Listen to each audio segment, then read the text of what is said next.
আমি আল্লাহ তোরে মরণ দিব। মরণ দেওয়ার পরে মরণটা কেমন? আল্লাহর হাবিব বলেন, মৃত্যু এমন কঠিন, জীবন্ত বকরির গায়ে থেকে চামড়া তুললে বকরিটার যেমন কষ্ট হয়, এর চাইতে 1000 গুণ কষ্ট হয় আজরাইলে যখন রুহুটারে বের করে লইয়া যায়। হ্যাঁ বন্ধু, মরণটা কেমন জানোনি? কয় মরণের সময়, রুহু নেওয়ার সময় তো কষ্ট হয়, কিন্তু রুহুটা নেওয়ার আগেই কিন্তু আরেকটা কষ্ট আছে। এই কষ্টটা আমার নবী বলেন রুহু নেওয়ার চাইতে আরো বেশি কষ্ট। এই কষ্টের নাম হলো সাকরাতুল মাউত। মরণের আগে একটা মরণ যন্ত্রণা, মরণের আগে একটা মরণ কামড়।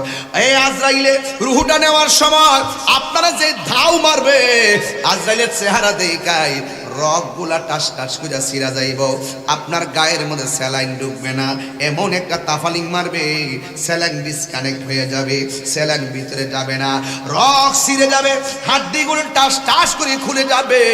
ও যুবকের দৌল আমার দুতিয়ার পারদিগিরি পাড়ের বন্ধুরা, ও কুমিল্লার সদরের বাবারা, আমার নবী বলে সাকরাতুল মাউতের সময় আজরাইলে তোমার এমন ধাও মারবে, দাও দিতে দিতে যেখানে তোমার মরণটা লেখা আছে ওই জায়গার মধ্যে নিয়ে ফালাইব। ঘরের মানুষ মনে করবে পেটের ব্যথাই বুঝি কাটতাইতেছে। না না, এটা হলো মরণ কামড়, মরণ যন্ত্রণা। কিন্তু পাশে বাবা বসে আছে, এই যন্ত্রণা বোঝার কোনো ক্যাপাসিটি নাই। হসপিটালে ঢুকাইছে, মৃত্যুর সময় যে সাকরাতুল মাউতে হাড্ডিগুলা খুলে যায়, এটা ধরার মতো কোনো এক্সট্রা মেশিন আবিষ্কার হয় নাই। কথা বলেন ঠিক কিনা? আবার বানগুলা আস্তে করে ডিল করে দেয়, কত মায়া। কবরে মাটি দেওয়ার সময় আস্তে করে ডিল দিয়া মাটি দেয়, কত মায়া। এইভাবে কবর দেওয়ার পরে আল্লাহ ডাক দিয়া বলবে, ও ফেরেশতারা, আমার ইমানদারটা কবরের মধ্যে ঢুকে গেছে, ইল্লিন থেকে রুহুটা নিয়ে আমার প্রেমিকের মুখের বডির ভিতরে ঢুকাইয়া দেয়। কিছুক্ষণ পরে আমার প্রেমিকের ইন্টারভিউ হবে। যখন কবরের ভিতরে রুহুটা ঢুকাইয়া দিবে, সবাই বলে কবরে দুইজন ফেরেশতা আসবে। আমি আজকে দুতিয়ার দিগির পার বইলা দিয়া যায়, কবরের ভিতরে 3 জন ফেরেশতা আসবে। একটা ফেরেশতা আইসা আপনার ভিতরে রুহুটা দিয়া যাবে। তখন আপনি সজাগ হয়ে যাবেন। ডানে তাকায়া দেখবেন মাটি, বামে তাকায়া দেখবেন মাটি, উপরে তাকায়া দেখবেন মাটি। ইমানদাররা বলবে কি ব্যাপার? এবার হঠাৎ করে দেখবে 2 জন কবরে নাইমা গেছে। ইমানদারের ঘরের মধ্যে আজরাইল সালাম দিছে, ইমানদারের কবরের মধ্যে মুনকার নাকিরও সালাম দিবে। সুবহানাল্লাহ কয় না কে রে? মুনকার নাকির সালাম দিবে। সালাম দেওয়ার পরে বলবে, এইভাবে বডিটা তুইল্লা বসাইবো, বসাইয়া বলবে আপনারা কিছু প্রশ্ন করব। কয় ঠিক আছে, প্রশ্ন করুন। 1 নম্বর প্রশ্ন করা হবে, মার রব্বুকা, তোমার রব কেডা? সে বলবে রব্বি আল্লাহ, আমার রব হলো আল্লাহ। ওয়া মা দীনুকা, তোমার দিন কি? কয় দিনিয়াল ইসলাম, আমার দিন হলো ইসলাম। আর একটা প্রশ্ন করবে, ওয়া মা কুনতা তাকুলু ফি হাক্কি হাযার রাজুল, এই যে কবরের মধ্যে লোকটা বসে আছে, এই লোকটা সম্পর্কে তুমি কি ধারণা করতা? ইমানদার বলো, আরে এইলা তো সেই নবী যেই নবী বলছে আল্লাহ এক, যার কথায় আমরা আল্লাহরে এক মানছি, তিনি হলেন আল্লাহর হাবিব। তখন ইমানদার রে ফেরেশতারা ডাক দিয়ে বলবে, সামনে তাকাও। ইমানদার সামনে তাকাইব, তাকায় দেখবে জাহান্নামের আগুন দাউ দাউ করে আল্লাহু আকবার বলেন কেন? জাহান্নামের আগুন দাউ দাউ করে জ্বলতেছে। ইমানদাররা তখন ফেরেশতারা ডাক দিয়ে বলবে, আপনি যদি উত্তর দিতে না পারতেন, আপনার জন্য জাহান্নামের আগুন প্রস্তুত ছিল, আপনি উত্তর দিয়েছেন। এবার সামনে তাকায় দেখেন, তাকায় দেখবে জান্নাতের হাওয়া আসতেছে। আল্লাহ ডাক দিয়া বলবে, ফেরেশতারা রে,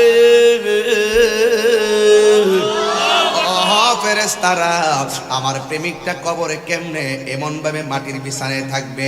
তাড়াতাড়ি জান্নাতের ভিতরে যা। জান্নাত থেকে যাইয়া জান্নাতের একটা গালিচা লইয়া কবরে নিতে বিছাইয়া দে।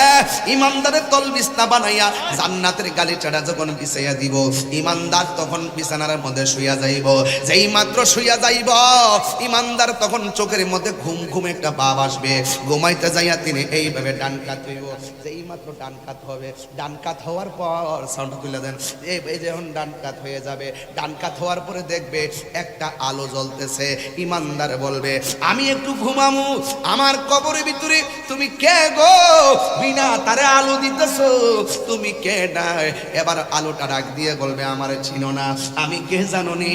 আমি কইলাম তোমার দুনিয়ার সব নেক আমল। ওয়াবাশশিরিল্লাযীনা আমানু ওয়া আমিলুস সলিহাতি আন্না লাহুম জান্নাতিন তাজরি মিন তাহতিহাল আনহার। তুমি আমারে চিনো না, আমি হইলাম এ যুবক, আপনাকে আমাকে যখন সাকরাতুল মাউতের ঘাটে যাওয়া লাগবে, ওই মুহূর্তে আমার নবী আপনার নবী বলে ওই আজরাইলের ধাও খাইতে খাইতে সবগুলা মানুষ গলাটা একদম শুকায়া যাবে। এটার নাম হলো সাকরাতুল মাউত। রক্তগুলা পানি হয়ে যাবে, এটার নাম হলো সাকরাতুল মাউত। শরীর থেকে রগগুলা ছিঁড়ে যাবে, এটার নাম সাকরাতুল মাউত। হাড্ডিগুলো টাস টাস করে খুলে যাবে, এটার নাম সাকরাতুল মাউত। আমার নবী বলে ওই মুহূর্তে মানুষ এমন গলাটা শুকায়া যাবে, ওই গলাটা শুকায়া যাওয়ার পর তার এমন একটা তৃষ্ণা লাগবে, দুনিয়ার পানি কেন 7 সমুদ্র 13 নদীর পানি যদি মুখের মধ্যে ঢালিয়া দেয়, এরপরও তার পানি তৃষ্ণা মিটবে না। এমন একটা মরণ যন্ত্রণা, এটার নাম হলো সাকরাতুল মাউত। আল্লাহ বলে সুম্মা ইউমিতুকুম, অতঃপর আমি আল্লাহ তোরে মরণ দিমু।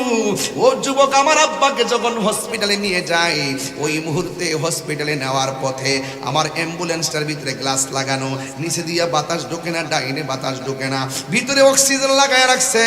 এ যুবক, আইসিইউর ভিতরে ঢুকিয়া দেখেন ঘন্টায় ঘন্টায় কত হাজার টাকা দেওয়া লাগে। একদিন চলে গেলে 50,000 টাকা দেওয়া লাগে, একদিন চলে গেলে আইসিইউতে 25,000 টাকা দেওয়া লাগে। কিন্তু আল্লাহর দেওয়া নিয়ামত, অক্সিজেন ছাড়া আইসিইউ ছাড়া কিভাবে শ্বাস নিতেছি, অথচ 1 টাকা আল্লাহরে বিল দেওয়া লাগে না। আল্লাহ বলে বান্দারে, আমি আল্লাহ তোরে অনেক নিয়ামত দিয়েছি, কাইফা তাকফুরুনা বিল্লাহ, তুই কেমন করে অস্বীকার করছস? ফাবি আই আলাই রাব্বিকুমা তুকাযিবান।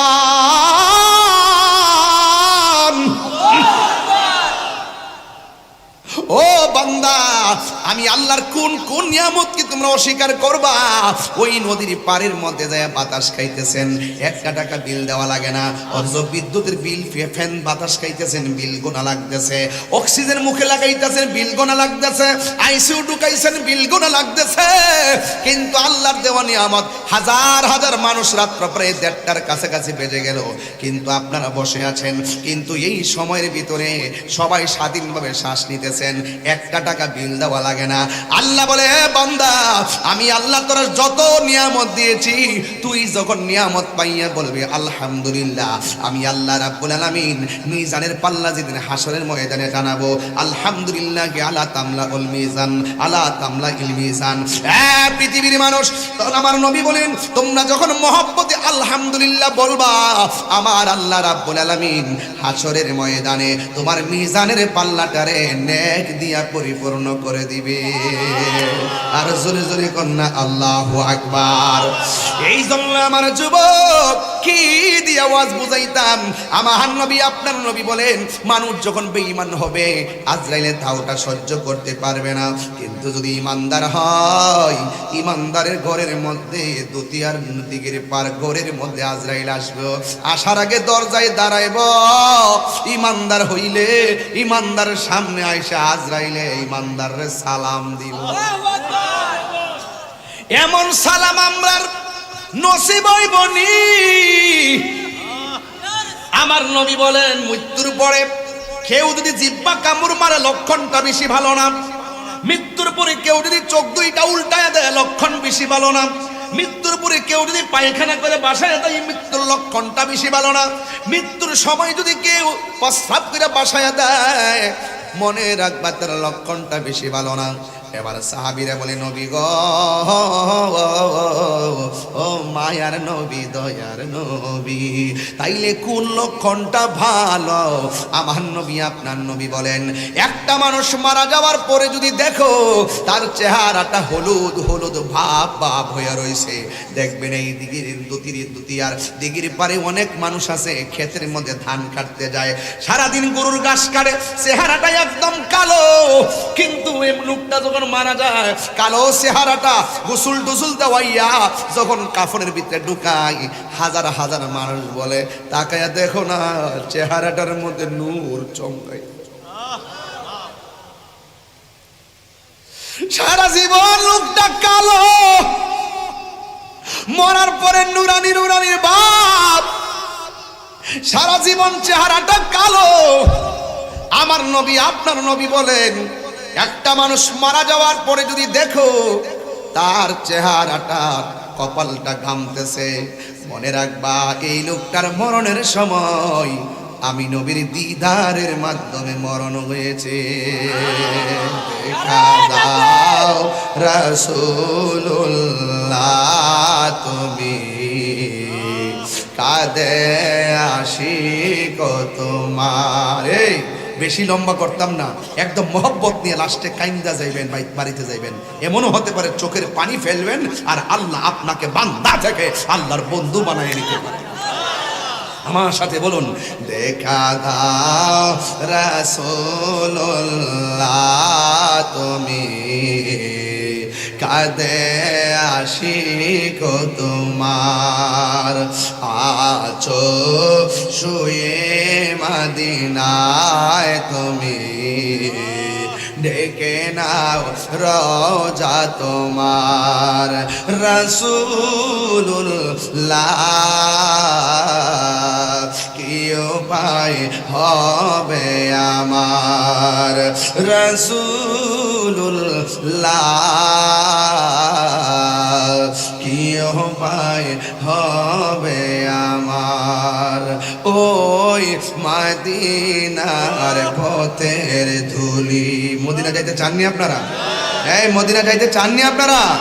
ওই মদিনার পথের ধুলি মাখতাম আমি পেলে সুরমা বলি। ওই মদিনার পথের ধুলি মাখতাম আমি পেলে সুরমা বলি। ফিরে পেত এ নয়ন নূরেরি আধার, ফিরে পেত এ নয়ন দার। ডেকে নাও রওজা তোমার। রাসূলুল্লাহ কি উপায় হবে আমার, রাসূলুল্লাহ কি উপায় হবে। মরণের চিঠি যখন আসবে আমার, কালিমার তালকিন দিও বারে বার। মরণের চিঠি যখন আসবে আমার, কালিমার তালকিন দিও বারে বার। প্রাণ ভরে দেখব চেহারা তোমার, প্রাণ ভরে আর ডেকে নাও রওজা তোমার। রাসূলুল্লাহ কি উপায় হবে আমার, রাসূলুল্লাহ কি উপায় হবে আমার। তোমার দেশে যাই কত আশিকান। কারা কারা মদিনা যাইবেন একটু মোবাইল লাইটটা জ্বালাই দেন না, দেখি না মনের আলোটা একটু মোবাইলে জ্বালাই দেন না, একটু জ্বালায় কোন না বাজান, একটু নাড়াচাড়া দেন, হাতটা নাড়াচাড়া দেন, ঘুম থাকবে না, একটু পরে চোখের পানি হাসবে রে বাবা। এই উসিলায় খবর একটু মোবাইলে লাইটটা জ্বালাইয়া দিয়ে বলেন, তোমার দেশে যাই কত আশিকান। দম পড়ে আছি বাংলায় তান, তোমার দেশে যাই কত আশিকান। দম পড়ে আছি বাংলায় তান, যেতে পারলাম না আমি দেশেতে তোমার, যেতে পারলাম তোমার। ডেকে নাও রওজা তোমার। রাসূলুল্লাহ কি উপায় হবে আমার, রাসূলুল্লাহ কি উপায় হবে আমার। একটু লাইটটা অফ করে মনের লাইটটা জ্বালাইয়া জবানটা খুললা কোনা ইয়া রাসূলুল্লাহ, এই আওয়াজে মানি না, জোরে কোন ইয়া রাসূলুল্লাহ। একটু আগে গজল গাইছি, গজলে বলছি তোমার দেশে যাই কত আসে কান, এই অধম পড়ে আছি বাংলায় তান। এই কথাটার ব্যাখ্যা তো আমার কাছ থেকে নিলেন না, না নিলে ওয়াজ বুঝবেন কেমনে? ওই যে তায়েফের জমিনে আমার নবী যখন গেল, ওই তায়েফের তাগড়া তাগড়া যুবকরা আমার নবীরে পাথর মারছে। আমার নবী বলে, তায়েফের জমিনের যুবকরা আমারে তোরা এমন ভাবে যে মারতেছস, মক্কার মানুষরে কিন্তু জানাইস না। এরপরে তায়েফের জমিনের বড় বড় পাথর নিয়ে নবীর বদন মুবারকে পাথর মারলো। আল্লাহর হাবিবের বদন মুবারকে জীবনে কোনোদিন মশা মাছি বসে না, ওই বদন মুবারকে পাথর মারছে। ওই যুবকরা পাথর মারে, আর বাংলার যুবকরা রাত্র 1:30টার পরে বৈশা বৈশা আমার নবীর মহব্বতের গান গাই। কথা বলেন না ঠিক কিনা? আওয়াজ করে বলো ঠিক কিনা বলো। আরো পরিষ্কার কথা বলতে চাই, একদম ডাইরেক্ট বলতে চাই, ওই তায়েফের জমিনে যুবক ছেলেরা আমার নবীকে পেয়ে পাথর মেরেছে। আমার নবীর বদন মুবারকে ওই উটের নারী বলি চাপিয়ে দিয়েছে, নবীর রক্ত মুবারক জড়িয়েছে, নবীর দন্ত মুবারক ভেঙেছে। আর ওই সময় যদি আমাদের দুনিয়ার দিগির পারের কুমিল্লার পোলাপানগুলো তায়েফের জমিনে থাকতো, ওই যুবকদের পাথরের সামনে এই ছেলেগুলো মুক্তা পাইতে দিত, আমার নবীর বদলে একটা পাথর লাগতে দিত না। কথা বলেন ঠিক কিনা বলেন?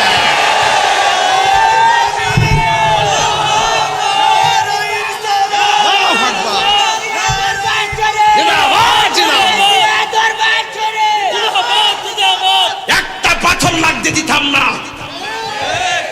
যে ছেলেগুলো রাত্র 2:30টার সময় কাঁধে কাঁধ মিলিয়ে নবীর শান শুনে ওই নবীর বরাবর যদি তীর আসতো, ওই তীরটাই এই পোলাপানদের বুকে পাইতা দিত, জীবন দিত, নবীর জন্য রক্ত দিত। এরপর আমার নবীর সামনে দাঁড়িয়ে সমস্ত জীবন বিলাইয়া দিত। কথা বলেন ঠিক কিনা বলেন?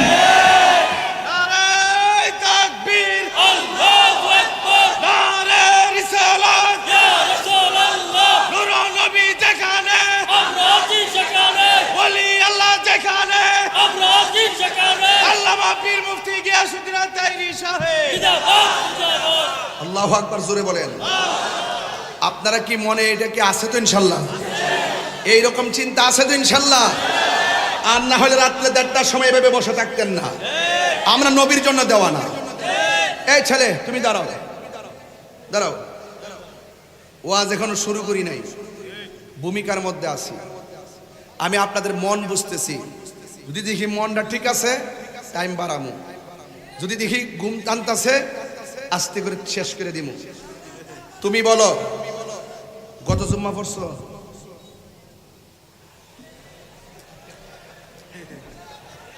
গত জুম্মা পড়ছো? আর হাসেন কি লেগে? আমি কি এমনি দাঁড় করেছি? আপনারা আমার চিনেন না?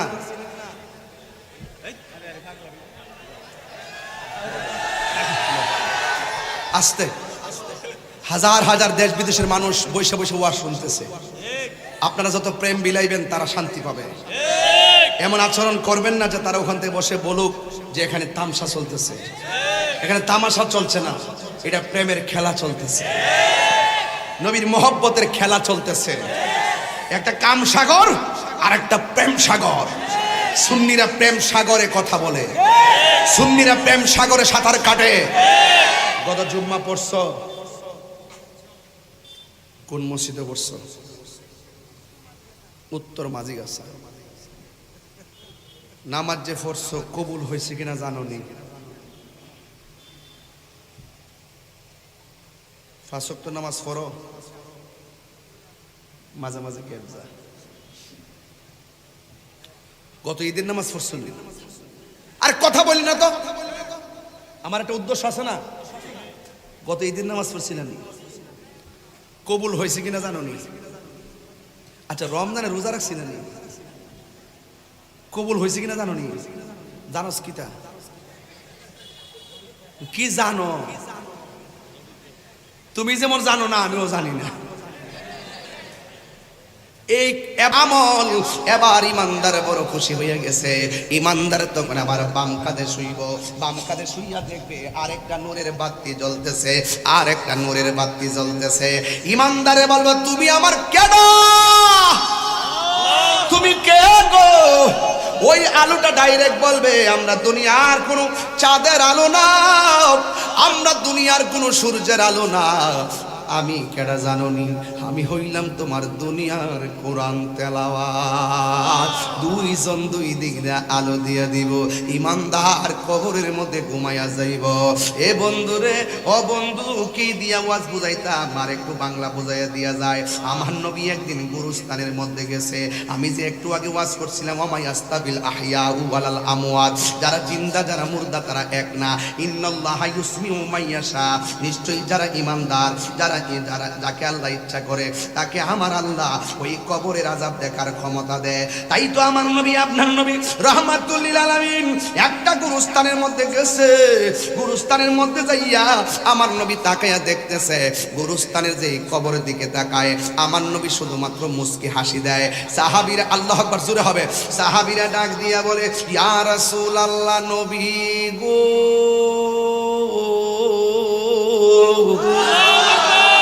মায়ার নবীজি, আপনি গুরুস্থানের মধ্যে এসেছেন, আপনি কেন মুস্কি মুস্কি হাসতেছেন?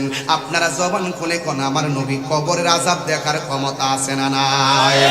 আল্লাহ বলছে ইন্নাল্লাহা ইউসমিউ মাইয়াশা, আল্লাহ যার ইচ্ছা করে কবর আযাব দেখার সুযোগ দেয়, শোনার সুযোগ দেয়।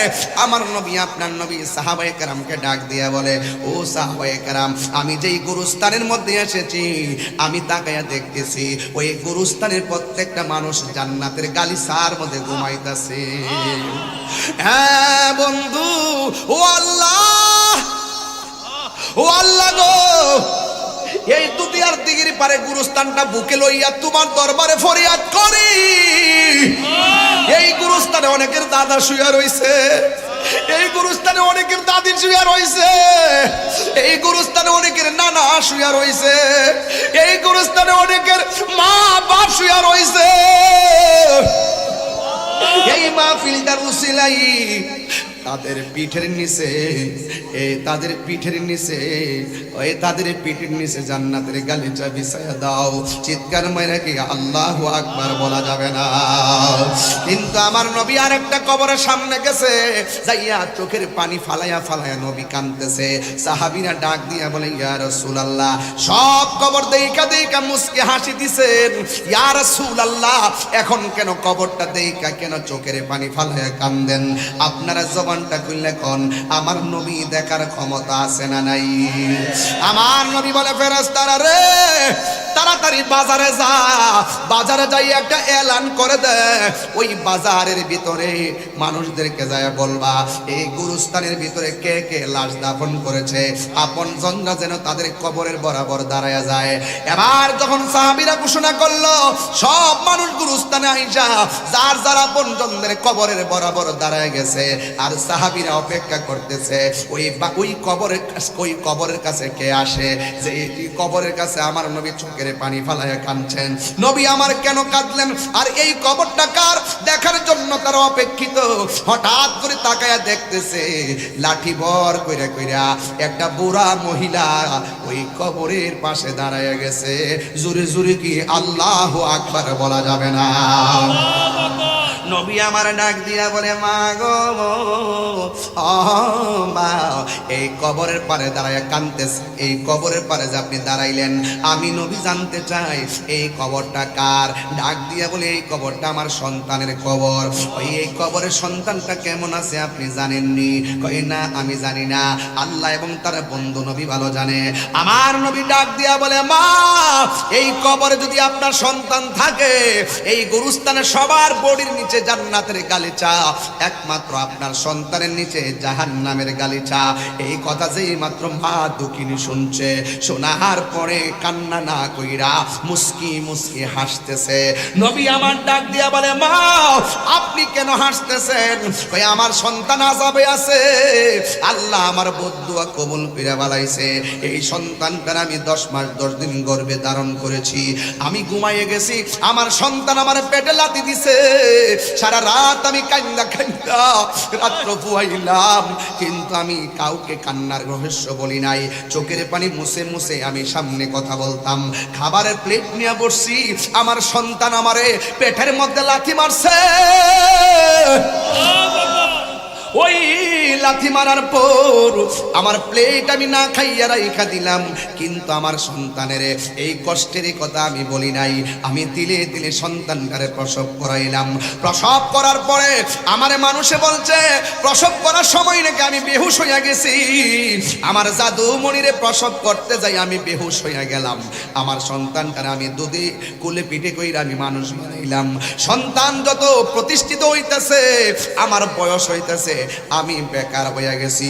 আগের মতো আর আমি কাজ করতে পারি না।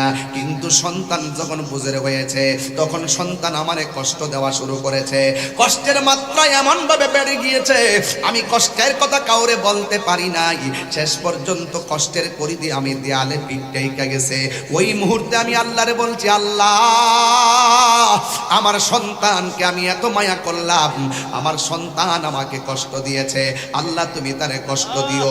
আল্লাহ যে আমার বদদুয়াটা কবুল করছে, আমি ফাগুলনির ডাকটা যে আল্লাহ শুনছে, এই জন্য আমি হাসতেছি। চিৎকার মেরে কি আল্লাহু আকবার বলা যাবে না? তার দ্বারা প্রমাণ হয়ে গেল মা বাবা বদদুয়া দিলে কবুল হয় কি হয় না? আরো জোরে বলো, হয় কি হয় না? ওই মা বাবা বদদুয়া দিয়েছেন। এবার আমার নবী আল্লাহর ডাক দিয়ে বলে, আল্লাহ মহিলাটা তো সন্তানের কষ্টের আওয়াজ শুনে নাই, মহিলাটা তো সন্তানের কষ্ট দেখে নাই, আমি নবী কষ্ট দেখেছি। তোমার কাছে ফরিয়াদ করি, তুমি ওই মহিলাটারে সন্তানের আযাবটা দেখাইয়া দাও। এবার মহিলাটার সামনে সন্তানের আযাবের স্বরূপ উন্মোচন করা হলো। ওই মুহূর্তে মা তাকায়া দেখে সন্তানটা জাহান্নামের গালিচার মধ্যে পড়তেছে আর কাঁদতেছে। ওই কান্না দেখা মার পাথর মন নরম হয়ে গেছে, নরম হয়ে গেছে। নবীরে ডাক দিয়া বলে, নবী গো, ও মায়ার নবী, আমি বদদুয়া দিলে যদি আমার সন্তানকে এত কঠিন শাস্তি দিব, আমি জিন্দেগি তো আমার সন্তানের জন্য আমি কষ্ট পেয়ে অভিশাপ দিতাম না। ও নবী আল্লাহরে বলেন না, আমার আল্লাহ যেন আমার জাদুমণির কবর আযাবটা হালকা করে দেয়। আমি আমার সন্তানটারে মাফ করে দিলাম। দেখছেন নি মা কেমন জিনিস? মা তুমি আমার আগে যেও না গো মরে, মা তুমি আমার আগে যেও না গো মরে। আমি কেমন করে দেব মাটি